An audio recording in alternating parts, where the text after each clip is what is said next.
The call came at 11:47 p.m. on a Tuesday, not from the emergency broadcast system, not from a neighbor, from your daughter's bedroom, a small voice saying she was cold.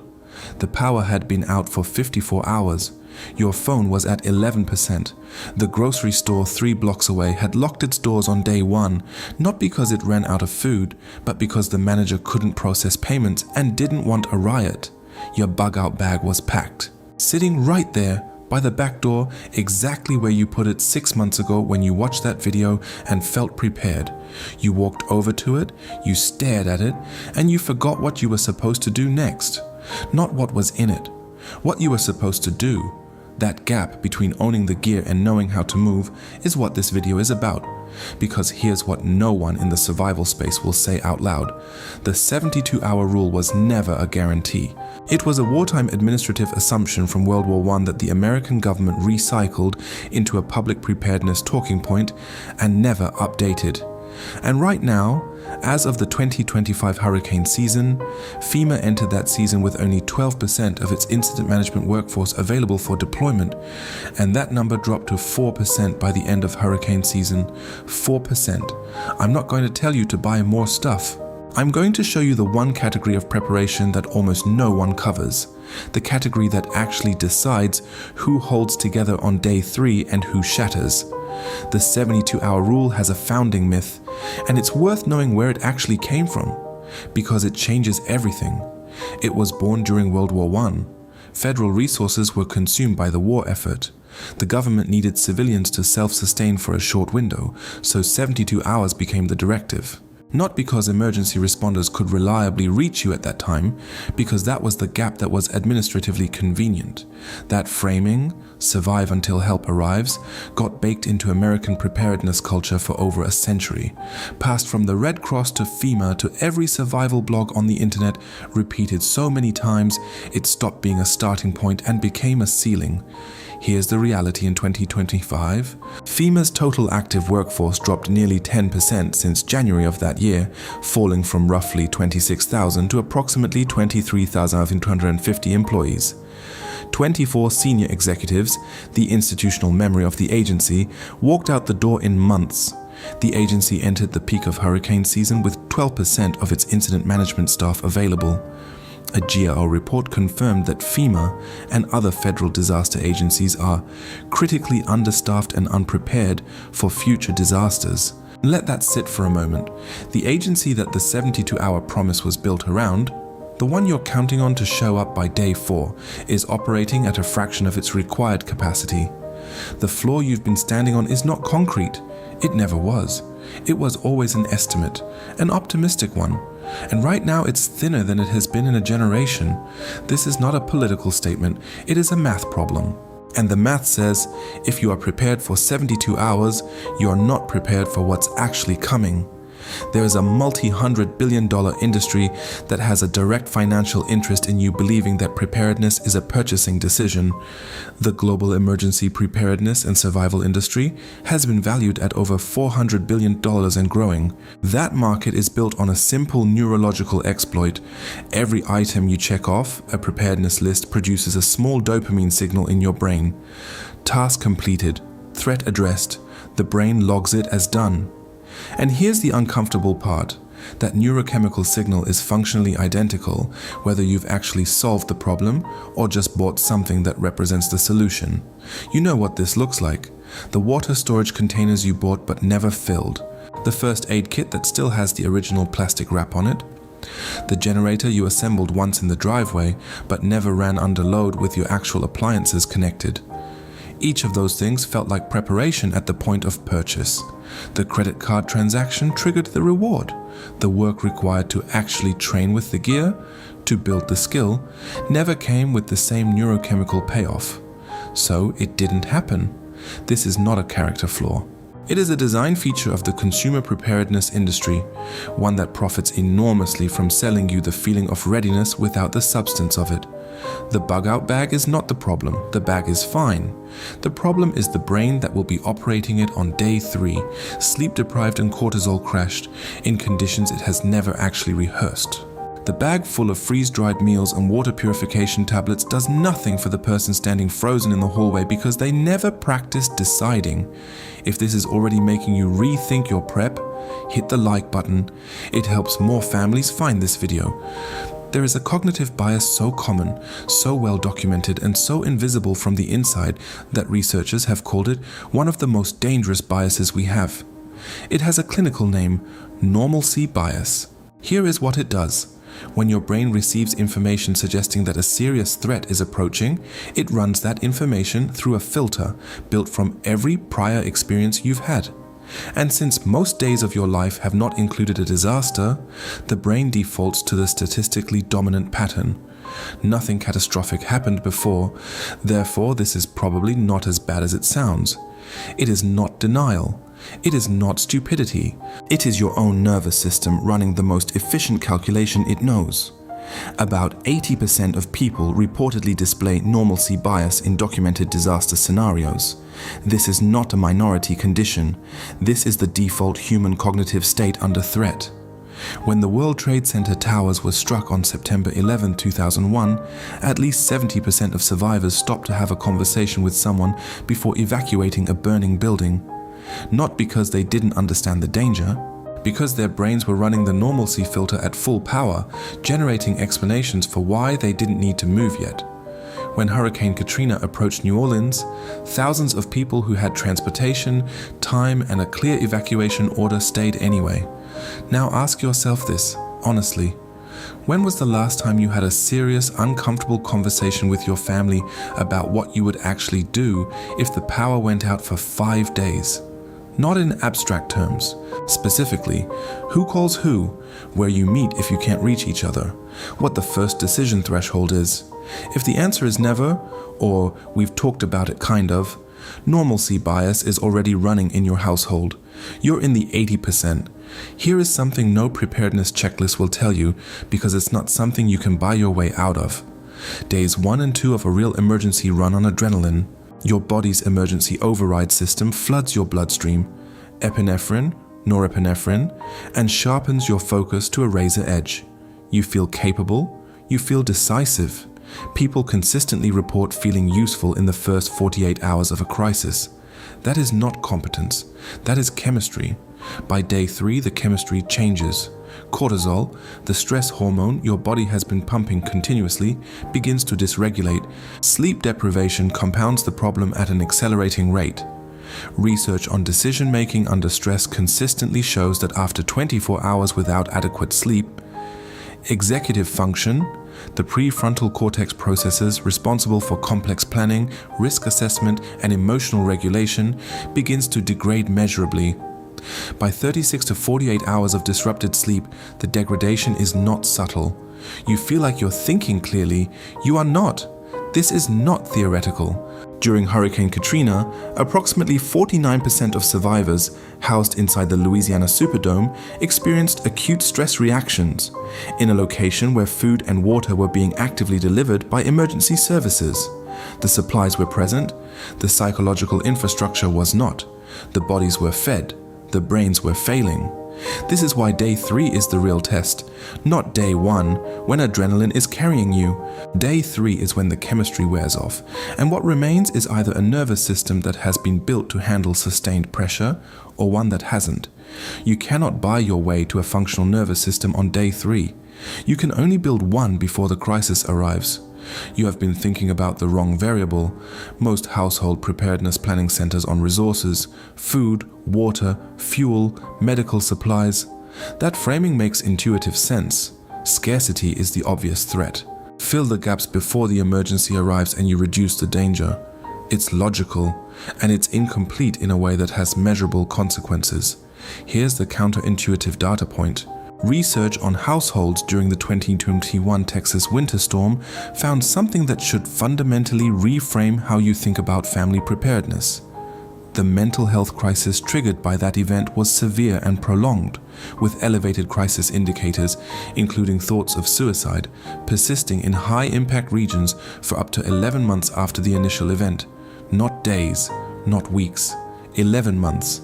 The physical disruption lasted days. The relational and psychological collapse lasted nearly a year. What breaks families in an emergency is not hunger on day 2.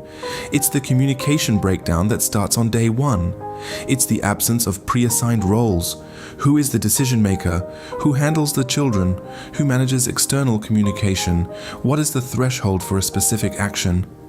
When those roles are undefined and the pressure is high, families don't unite around the crisis. They compete for authority in it. Conflict escalates. Trust degrades. And the family that survives the disaster physically may not survive it relationally. The question you need to answer tonight, not someday, is this. Does your family know who does what when the plan falls apart? Not when everything goes right, when it goes wrong. Drop a comment below. Does your family have assigned roles for an emergency? Be honest. There is a specific failure mode that affects prepared people more than unprepared ones. It has a name in cognitive science and in aviation accident investigation: cognitive tunneling. Cognitive tunneling occurs when sustained stress causes the brain to narrow its attentional field down to the most practiced, most habitual response pattern, filtering out peripheral information, alternative options, and contradictory signals. It is not panic. It is the opposite of panic. It looks like calm, focused action, and it will kill you because you are executing the wrong response with complete confidence and zero awareness that you're doing it. The aviation record is the clearest illustration. Experienced pilots, not student pilots, but professionals with thousands of flight hours, have crashed planes because cognitive tunneling locked them onto a single instrument reading, a single practiced response sequence, while obvious corrective information sat in plain sight and was never processed. The hands knew what to do. The problem was that the brain had stopped seeing the full picture. In a home emergency, this looks like the person who knows exactly where the go bag is, knows the evacuation route, has rehearsed the plan, and stands frozen at the front door because the scenario has one variable that doesn't match the mental model they built. The neighbor's car is blocking the driveway. The phone is dead. One thing is wrong, and the brain, tunneled onto its practice pattern, cannot reroute. Experience is not protection against cognitive tunneling. It can actually make it worse, because the more deeply a response pattern is grooved, the harder the brain works to execute it, even when conditions have changed. The only documented countermeasure is pre-planning for failure specifically, deciding in advance what you will do when the plan breaks down. There is a mythology at the center of American survival culture, and it is genuinely dangerous. The mythology goes like this: the prepared individual, self-sufficient, independent, equipped, is the one most likely to make it through. The lone operative, the household that needs no one. This narrative is appealing. It aligns with deep American cultural values around individual agency and self-reliance. It sells a tremendous amount of gear, and it is empirically wrong. Every major documented disaster tells the same story. Isolated individuals with high gear levels consistently underperform compared to networked groups with moderate resources. This is not a soft social science finding. FEMA's own Community Emergency Response Team, the CERT framework, identifies community-level preparation as the highest leverage survival strategy available to ordinary Americans. The CERT model is built on one central insight: the coordination of distributed resources and roles across a group of neighbors is more effective than the accumulation of resources within a single household. The family that knows their neighbors is more resilient than the family that doesn't, at the same resource level. The bloc that has talked through a communication plan has a structural advantage that no amount of individual gear can replicate, because in a sustained emergency, you will need someone to watch the children while you sleep. You will need someone to share information about what's happening outside. You will need someone to take a shift so your brain can recover. The lone wolf strategy has no answer for any of those problems. The mythology of self-sufficiency is not just unhelpful, it actively discourages the community preparation that statistically matters most. If you believe you don't need anyone, you won't build the relationships that might save your family. Up to this point, this video has been dismantling things. The 72-hour assumption, the gear mythology, the lone wolf narrative. That's necessary, but it's not enough. So here is what the research actually shows about the people who performed well under sustained crisis. Not the ones with the most supplies, the ones who held together. 3 behaviors appear consistently across survival psychology research, and none of them require a purchase. The first is deliberate stress inoculation. This means regularly and voluntarily placing yourself in mild discomfort, a cold shower, a fasted morning, a planned inconvenience, not for the physical benefit, but to train your nervous system's tolerance for distress. The goal is not suffering. It is building the neurological proof stored in your body that discomfort is survivable and navigable. Emergency responders who use stress inoculation training show measurably better decision-making under pressure. The second is information limiting. Research published in The Lancet during the COVID-19 period found that checking news and emergency updates only twice per day, rather than continuously, reduced anxiety symptoms by approximately 31%. In an extended emergency, information overload degrades decision-making faster than information scarcity. The discipline to limit your information intake is a cognitive survival skill. The third is routine maintenance under disruption. Maintaining a consistent daily structure during a crisis, mealtimes, sleep schedule, task rotation, correlates with significantly lower rates of depression and anxiety during extended disruptions. The routine is not comfort. It is cognitive scaffolding that keeps the prefrontal cortex online when everything else is pushing it offline. Subscribe if you want the rest of this series. Next video covers the 14-day framework in full. Let's be direct about the numbers, because the numbers are not complicated once you look at them honestly. The 72-hour standard was not derived from the time it takes for emergency help to arrive. It was a minimum floor, an administrative default chosen because it was better than nothing and achievable for most households. The Red Cross promoted it knowing full well that 2 weeks was the functional baseline for real self-sufficiency in a sustained disruption. Every serious independent preparedness resource, including the Prepared.com, one of the most rigorously evidence-based preparedness platforms available, explicitly states that 2 weeks is where meaningful preparation begins. 72 hours is the ground floor, not the second floor, not the ceiling. Now add the current operational reality. FEMA, as of 2025, was projected to lose nearly 30% of its total personnel by year's end, reducing its workforce from roughly 26,000 to approximately 18,000. Senior executive capacity was already down to 50% by mid-2025. Training had been postponed. Hiring had been frozen. State and federal coordination, the backbone of disaster response, had been disrupted. In that environment, a household prepared for 72 hours is not cautious. It is optimistic in a way that has no factual basis. The 14-day standard is not extreme. It does not require a bunker.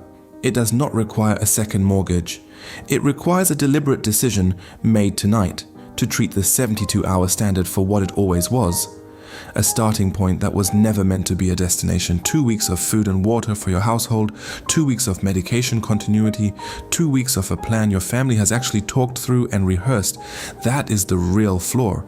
Here is the most important thing I will say in this entire video, and it is the one thing almost no one in the survival space will say because it doesn't sell anything. In every major disaster studied, the Paradise Camp Fire, the Texas freeze, Hurricane Katrina, the single variable most predictive of positive outcomes was not supply level, not gear quality, not location. It was whether the individual had mentally rehearsed failure in small controlled ways before the crisis arrived. The families who sat down, not in an emergency, but on an ordinary Tuesday, and said out loud, "What do we do if the phones don't work?" Those families moved faster when the phones didn't work. Because the decision had already been made, the brain didn't have to start from zero under pressure. The campfire survivors who had mentally rehearsed their evacuation route, who had driven it once, who had identified the meeting point, who had asked themselves, "What if this road is blocked?" left measurably faster than those who hadn't. That difference, a handful of minutes, was the difference between a clear road and a gridlocked one, between reaching safety and not reaching it. Mental rehearsal of failure is not pessimism. It is the highest leverage survival tool available to any family in America, and it costs nothing. It requires only the willingness to sit with the discomfort of imagining the scenario before it arrives, so that when it does arrive, the most expensive cognitive real estate in your brain is already occupied by a plan. The gear is the easy part. This is the hard part. Everything in this video comes down to a question of translation. You can understand all of this and still do nothing with it. So here are 5 specific, zero-cost, high return drills. These are not philosophical exercises. They are trainable behaviors with documented outcomes in survival psychology research. Stress inoculation. Once a week, do one uncomfortable thing deliberately. Cold shower, skipped meal, a task completed without your phone. The specific activity matters less than the consistent neurological proof that discomfort doesn't stop you. You are building a body of evidence your nervous system can access on day 3. Role assignment rehearsal. Sit your family down tonight and assign 3 emergency functions to every person who is old enough to hold one. Who is in charge of the children? Who manages communication? Who makes the final go, no-go call? Write it down. Say it out loud. Run it verbally for 2 scenarios. This alone separates you from the majority of households in America. Information blackout simulation. Run a 24-hour period with no news, no social media, no external information feeds. Observe what your brain does. The anxiety that surfaces is data. It shows you exactly where your emotional dependency on information input lives, and that dependency will be tested in every real emergency. Decision threshold writing. Write down 3 sentences in this format. If X happens, we will automatically do Y. These are pre-committed decisions. They exist to bypass normalcy bias at the exact moment it would otherwise activate. When the trigger event occurs, the decision has already been made. Your brain doesn't have to negotiate with itself under pressure. Fatigue decision practice. The next time you are genuinely tired, not just mildly fatigued, but past 10 p.m. after a hard day, walk yourself through your emergency plan out loud. See how well you remember it. See where the gaps appear. That is your day 3 performance baseline. If you're going to do one thing after this video, assign roles with your family tonight. That conversation right there is worth more than anything in your garage. Everything in this video has been building toward one sentence. Day 3 is not a test of what you bought. It is a test of who you became in the months and years before the crisis arrived. The most dangerous prepper is not the one who has nothing. It's the one who has everything in the garage and nothing in the nervous system. The one whose family has never had an uncomfortable conversation. The one whose emergency plan exists as a concept rather than a rehearsed, embodied set of decisions. The one who confused the dopamine hit of a completed Amazon order with the real work of building a household that can absorb a sustained shock. You now know things that most households don't know. You know the 72-hour rule was always a floor, not a ceiling, and that the floor has gotten thinner. You know that normalcy bias is running in your household right now, quietly discounting every warning sign you see. You know that day 3 is physiological, not logistical, that the brain you'll be operating on that day is not the brain you have right now. You know that community matters more than solitude, that mental rehearsal of failure is the highest leverage preparedness tool available, and that the families who survived the Paradise Fire, the Texas freeze, and Katrina weren't necessarily the best stocked. They were the ones who had done the unglamorous, unsexy work before the emergency arrived. The work starts tonight. Not with a purchase, with a conversation at your kitchen table. One conversation, one role assignment, one pre-committed decision written down on paper. That is how day 3 survivors are made. Share this video with one person in your life who thinks they're prepared but hasn't done the mental work yet. That share might matter more than you think. Before you close this video, do one thing, not tomorrow, tonight. Open a notes app or grab a piece of paper and write 3 names, everyone in your household who is old enough to have a role in an emergency. Next to each name, write one function, one job, one thing that is that person's responsibility when the plan is activated. That's it, 3 names, 3 functions, 10 minutes.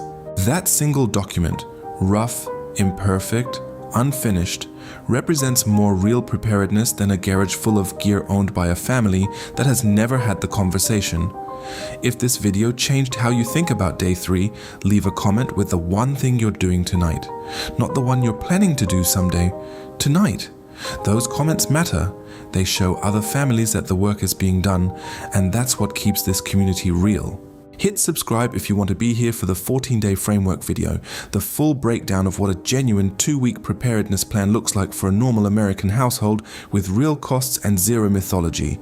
And the last thing I'll say, the grid doesn't have to go down for you to start building the kind of household that can handle it if it does.